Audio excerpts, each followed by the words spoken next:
Hey guys, in this video, we're going to talk about dental marketing strategies using social media to attract patients to your practice. All right.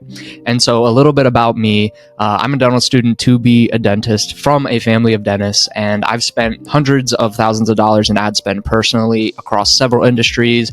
I've had experience trying to grow multiple businesses, and pretty much I've learned a lot along the way. I've made some wins, I've made some losses, but essentially, this channel is to help other dentists and other practice owners with the growth strategies that I've learned along my journey so that you can be successful in growing your business, your practice, or even if you have other entrepreneurial endeavors, but just generally looking to help you grow. And our name is Dental Growth. We specialize in running marketing and growing your practice by sending you new patients each and every week. But essentially, we're going to be talking about stuff that they didn't teach us in dental school: growing practices, marketing, all that good stuff. So again, about Dental Growth, we're a digital advertising agency, and we also help with the conversion processes after the ads as well to ensure that you're getting patients each and every week and each and every month, right? And this could be for newer practices, established practices looking to just revitalize and grow more, or practices looking to expand to new locations or DSOs. So with that being said, let's get into the social media strategies. A little bit of social proof here, some sales and some ad spend numbers that I've personally used in the past. A little bit more, some leads that we've been generating. We're getting really good cost per leads here. $1,000 spent on this campaign at $9 per lead. Just another example of how we can get you consistent new patients very affordably and definitely turn a great ROI for you in your practice.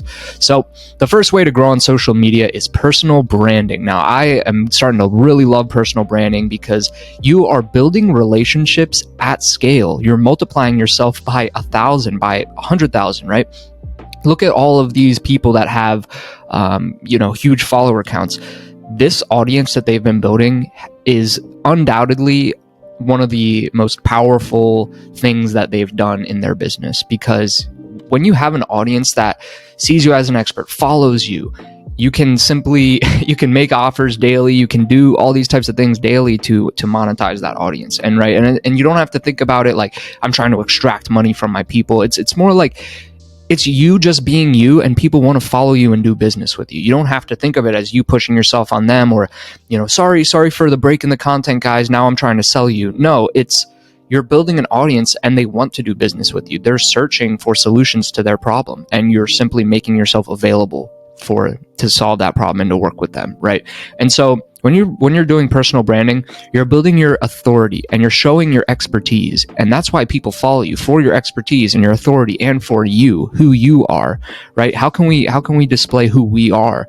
Well, a lot of times that's storytelling or micro stories even, or little, personal content that you put out about your day to day, right? That just gives what I like to say is context around you. It starts to make you more relatable, and people start to understand who you are, and they start to relate to you more when you tell a story. This is where I was, this is where I am now. That is a real life story, and people can relate to real life stories. When we watch a movie, we identify with the main character. We can feel their struggles, right? And that brings us actually subconsciously closer to that person. And people do business with people they know, like, and trust, right? And you're also a market of one. You are the only you out there, which is awesome. And no one can copy that. No one can be you to a T, right? Maybe people can do a similar content strategy. Maybe people can be in the same niche, right? But they can't be you. So here's an example of some personal brands. You got Dr. Paul Goodman with Dental Nachos. You got Dr. Ben Winters with The Dentist. And again, these people they have markets of one. There's only one Dental Nachos. There's only one dentist, right? People can try to copy them, but they can't be them, right? And if people like the dentist, they're going to want to work with the dentist. No one else. If they like him, they know, like, and trust him, they see him as an expert, and they want that solution that he has, they're going to work with him, right? And so I also listed Dr. Ferran on here of Dental Town. You may know of him. Like, think about people that you follow and that you've heard of. Everyone in our space has heard of these people. That's because they have a personal brand. And with that attention, that awareness, they can they can actually do a lot of business for themselves, right? And so if you're struggling to get new patients and you're thinking of using social media, definitely look into personal branding. It's possibly the best marketing decision you can make because of the leverage, and it's also just really fun, and you start to really let your limiting beliefs down of putting yourself out there because you have value and you have context and you have life experiences that you can share with other people, especially your dental knowledge. And I would say just pick your favorite platform, right? I like YouTube, so I'm going to focus on YouTube. Yes, I have an Instagram page. You can follow me. Links are in the description, but I like YouTube. Personally, I also like YouTube because you are making longer form content where people can actually get to know you even better because they're spending more time with you, right? Whereas on Instagram, it's a quick scroll here and there. But if you're good at Instagram, if you like being on Instagram more than YouTube, just do that then, right? Or even Facebook or TikTok. And so types of personal brands, you can do a viral strategy, which is what the Bentist is doing. And I'll just simplify it here. A simple plug and play strategy you can use to potentially go viral and to really accelerate your growth is to first simply find trending or viral content, right? Just keeping kind of have an eye for the trends, have an ear to the culture, right? And see what's trending, right? Or find that trending or viral content outright, go searching, see what has 900,000 views on it already, and then simply react to that content, right? Find what's working, find what has the most amount of views, make a list, and then go ahead and react to that content. And then post your reaction. Maybe you have an interesting spin, or maybe you're entertaining just like the Bentist is. And then now, since you're attaching yourself to that already viral thing, the algorithm is going to want to push that as well, all right? And so that's exactly what the Bentist has done, and he's built one of the biggest followings in the dental space, in my opinion. Let me know in the comments if you guys have other people that are as big as him or bigger doing his strategy, other strategies, because I'm definitely interested to know. You can also just simply be a thought leader. If you like being excellent at what you do, if you like being excellent at implants or Invisalign or different or oral health and hygiene and things like that, post your best and most helpful tips and educate your audience. And that is going to make them see you as an authority figure, as an expert in that field. And they're going to want to look to you for advice and for how to solve their problems. Ideally, you would want to post stuff that's around the problem, right? So if you want, say, more patients for sleep or for full arch, what problems would those folks be dealing with, right? Well, for sleep, do you guys wake up at night all the time? Or do you struggle with snoring? Or do you struggle with all these different things? Make videos about education around that problem and the solutions to that problem, right? Teach, educate, share what you do to solve that problem. And now someone's going to say, wow, that doc is doing this really cool sleep therapy. I want to work with them. And then that's how it naturally works. Okay. And so if you're looking to attract for a specific procedure, again, just make it around that procedure, helpful, valuable, educational content. Just think of your best and most helpful tips and educate your audience, right?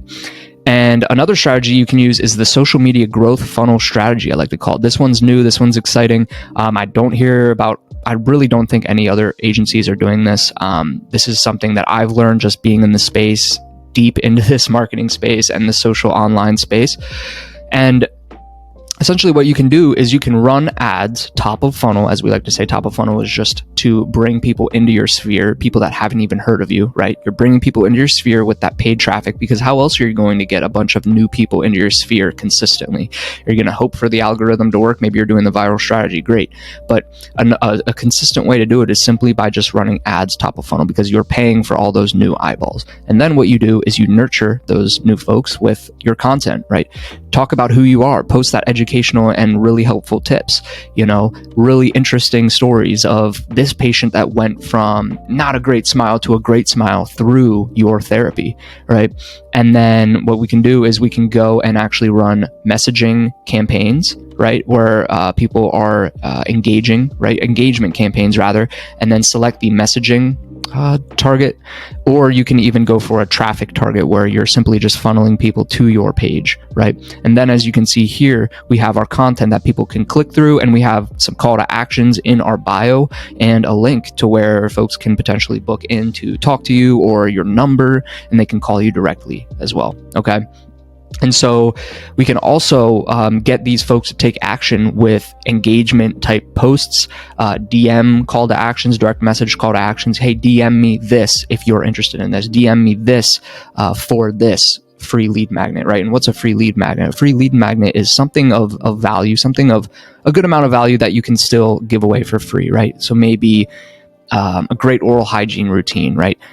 Comment this, and in return, we'll send you our free oral hygiene routine PDF document, or we'll send you this free lead magnet. Okay, it's something of value that is going to simply get people to just give you their information. Okay, and you can do that again through DMs, comments. You can get people to comment. You can use story polls. You can post on your Instagram story and have a poll. Are you interested, or whatever, right? And actually reach out to the people who engage with that poll. Or you can have a simple call to action story post where it's simple text with you in the background or whatever in the background. And you're saying, hey, we are accepting a couple more new patients for this, DM us this, right? If you're interested, et cetera, et cetera. So it's a simple, blatant call to action, right?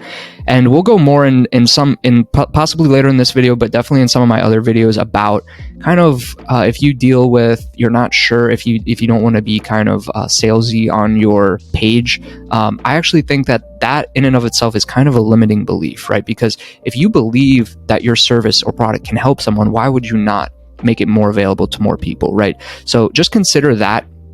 Don't look at your call to actions as a salesy thing. You're helping people, right? If you believe in your product and you believe in what you do, why would you not make it available to people? Obviously, you're not forcing people to do anything. You're just making it available to others. So we can talk about that more in my other videos. But that's one way that you can see your page as less salesy. If you deal with, I don't want to post there, that's going to be seen as salesy. Well, that's kind of our mind games and psychology, right? Because again, we should believe in what we do. So other social media growth strategies you can do, and a prerequisite is just simply post consistent good content. If you're posting a graphic of happy holidays or something, that's really cool and that's great, but we ideally want really high value forms of content, which are educational content, before and after, real life results, high quality, office photography and videography, content about you, so that people can know, like, and trust you and see you as an expert. You know what? I like that guy. He has great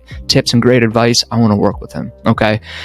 So a prerequisite, just post consistent good content. I see a lot of offices posting content about, happy holidays from the fam, and that stuff is great, but mix in some of that more valuable content. What's in it for me, right? Help your audience, right? And so some other growth strategies you can do are follow for follow. Simply, if there's other local businesses, local pages in your area, you can go to their follower list and simply follow follow multiple people per day, and that'll just pop up on someone's phone. Dr. So-and-so's office just followed me. Okay, I'll check them out. Oh, I like this content. Let me give them a follow, and it's a little bit more outbound, but that is one way that you can start growing today. Another growth strategy is the viral strategy that we already went over. Another growth strategy is simply checking on the suggested pages setting. Make sure that's on, because when people are searching dental content or whatever, if they've been browsing dental content, you can actually appear as a suggested page as well if you just make sure the setting is on. So just make sure that setting's on as a suggested page. Make sure your page is public. And this is on Instagram, by the way. You can also do partnerships with other small businesses, different events and things like that. And then if you guys both can post on your social media and tag each other, that's what great way to cross-pollinate your audiences and to get more followers. Because if you do an event, say at the roller rink, and the roller rink is posting about your event, and they tag you, you can get some followers from that. Okay. And so content types. What do I post, Alex? Well, as I said, I love educational content because as an expert, you have all this knowledge that you're waiting to share with the world, right? And you're doing everyone else a disservice by not sharing that knowledge that they can improve their life, right? And so share that educational content. Share everything you've learned in dental school and over the course of your career about procedures, how it works. Talk about oral health tips. Tell stories about, hey, this patient came to us, they had this, and we took them from here to there, and now they have this beautiful smile, right? And obviously, once you start getting more specific with the details, you're going to have to keep HIPAA in mind and things like that. But for the most part, before and afters and results based content are really great because people want that result. And so if you can show the before and after, especially, that again tells the story of where they were and where they got to. Especially if someone is in that exact situation of the before, they're gonna want the after as well. So that's a great way to post really good content that people find really helpful. And I bolded those because I believe that those are the best types of content. You can also do viral, entertainment, and trends. Again, I personally, I'm not the hugest fan of viral and entertainment content because I don't think it's that valuable, but it can grow a really great audience, as we've seen. Personal stories, little life updates, just making yourself more relatable. Why? Because that gives the audience context, right? That gives the audience something to latch onto as far as relatability. If you talk about how you were just going to the coffee shop and you had this and this happened to you, and people are going to be like, oh yeah, that happened to me as well, and that's just little things that people can connect with you on, right? And so you can simply think of it as documenting your life, right? Your journey and your life experiences becomes the story that people can relate to. They can find little things that have happened to them and find commonalities, right? And then different types of content specifically, you can do selfie talking videos. You can hold your phone and talk to the camera and share about what happened. You can take a picture and write a caption and put it on a story. You can do voiceovers. If you filmed your dental procedure, you can do a voiceover sharing exactly what you did and all these cool tips and techniques that you use, and people are going to be like, wow, this dentist knows what he's doing. Dental images before and afters are great because it looks great. It's eye candy, and can definitely generate some interest in that procedure, right? Office photos, really good professional videography and photography is ideal. The staff, people can look at it and be like, you know what, that's a really beautiful, friendly office. I want to go there. You can also do teachings on a virtual or live whiteboard, right? If you have some knowledge that you're trying to display and share with your audience, and you find that it would be best to actually diagram and sketch out what it looks like to just help that visual learning process, you can do a virtual live whiteboard. You've seen on my channel, I do some of these videos as well, right? And so I've done both the live and virtual whiteboards. So let's go on to the next one. Drive an action with your content. What is this? Call to actions. You've probably heard of them, but you can include call to actions kind of at the end of your content. Talk about the before and after and the process that the patient went through, and then at the end say, you know what? If you guys want this as well, reach out to us, or whatever your call to action is. It can be DM us, it can be comment this, it can be tap the call button on our page, it can be tap the link in our bio on our page, right? Any of those call to actions. And it's seamless because you're saying, guys, we took this patient from here to there and it was awesome. They loved it. And I know if any of you guys are in that situation as well, definitely reach out to us, comment this if you're interested in also going through that process. And it's very seamless. Right. And you can do this through Instagram story polls. That's a great way to just get people tapping, clicking, engaging, and then you can reach out to them or DM those people. You can do a direct pitch in the stories with a call to action, as I said earlier. You can do comments, DMs, etc., lead magnets, as I said. You can also go ahead and, this is a more outbound approach, but you can DM your followers, commenters, engagers, or even people who like your post, right? If you want to take more of an active and proactive role in this, which is honestly a great idea. In some of my other videos, I talk about how proactivity is a really great theme to make sure that your marketing is working. Because if you're resting too much on your heels and all this content and stuff you're doing, it might not work as well as if you are really proactive and really engaging with the folks that showed interest in your stuff. So you can direct message or engage with people who are engaging with you, whether they're following initially, commenting on your stuff, engaging, or liking your posts. Okay.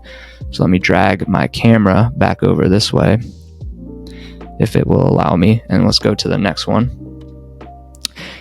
And then consistently producing content.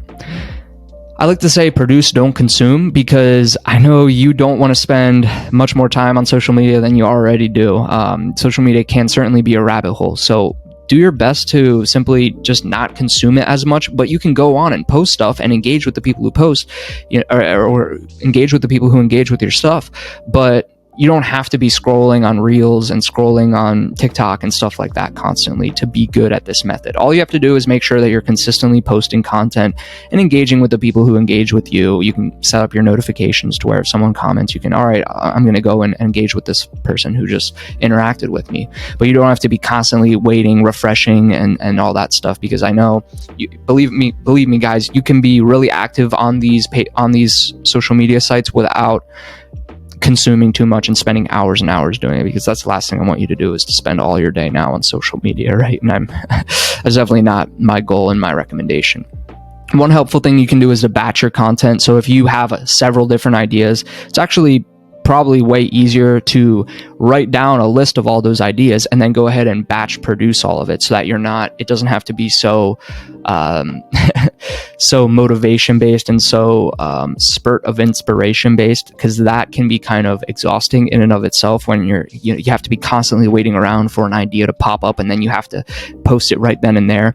It can be a bit easier if you just batch that content. Say like on a weekend, you can go ahead and film some content or whatever, right? Or you can make it part of your routine to, when you're doing a procedure, just have that recording process in place, right? And don't worry about quality too much. If you have trouble getting started, you can use this tip. Don't worry about quality too much, because I know, at least for me personally, it's, I don't have a professional camera. I don't have all this. I don't have that. I don't know exactly how to edit this. Do what you can with what you know, and then post it, right? And then when you're maybe watching your stuff back, you can say, you know what, I wish I can improve that. And you're going to improve 1% at a time, 1% at a time, right? To your liking, to whatever you feel needs to be improved. You don't need professional stuff if you are happy with your content and it's good content and you're happy with it. You don't need to, make it much more difficult on yourself than it needs to be. And then don't be afraid of putting yourself out there. This is big, again, for those folks who may not be 100% ready to get started. Getting over those kind of limiting beliefs of putting yourself out there online can certainly be a huge factor in preventing yourself from doing this. This is why we don't post yourself on social media, even though there is such a great return and leverage on this. That's why we do it, is simply because of maybe we're afraid of what other people think. We don't want to come across as salesy, etc. But guys, it's well worth it. So whatever mind games you need to play with yourself, definitely do it, because the outcome is well worth the input. So again, patience, the results will come later. You're not going to get results right off the bat. It's something that compounds exponentially over time. So the results will come much later. And so I think this will bring me to my next point, which is to enjoy it, right? So how do you stick through all of this initial not so fun parts, right? Well, enjoy it, right? If you hate going to the gym, well, what if you liked going to the gym, right? Now we're flipping the script a little bit, and going to the gym is something we like doing, something we do every day because we actually find something we like about it. A little bit of discipline, to keep going, but we actually like it as well, or at least some parts of it, right? So similarly with posting content on social media and growing your personal brand, find something you like in it, because if you're just forcing yourself to do it, it's going to be a drop in the bucket. It's not going to work. You're going to stop, right? So whatever mind games you need to play, or limiting beliefs you need to overcome about, I don't want to come off as salesy, I don't want to put myself out there, it's not going to work, etc. Try to get over those things and take action, right? And learn along the way, learn, grow, share helpful information with others, right? That's what business and life is all about. So I think that brings us to the end, guys. Again, my name is Alex from Dental Growth. If you are interested in having us at Dental Growth run marketing for you and send you patients each and every week, each and every month, and work with you on getting those leads and interested new patients to actually be booked in, everything from lead to door, lead to chair, that's exactly what we specialize in digitally. We do all forms of digital content and advertising. So if any of that interests you, feel free to book a call with me in the link below. And if you're an agency looking to do what you do better, I can also help you out. Feel free to book a call at the link. All right, guys, I'll talk to you in the next video. Take care.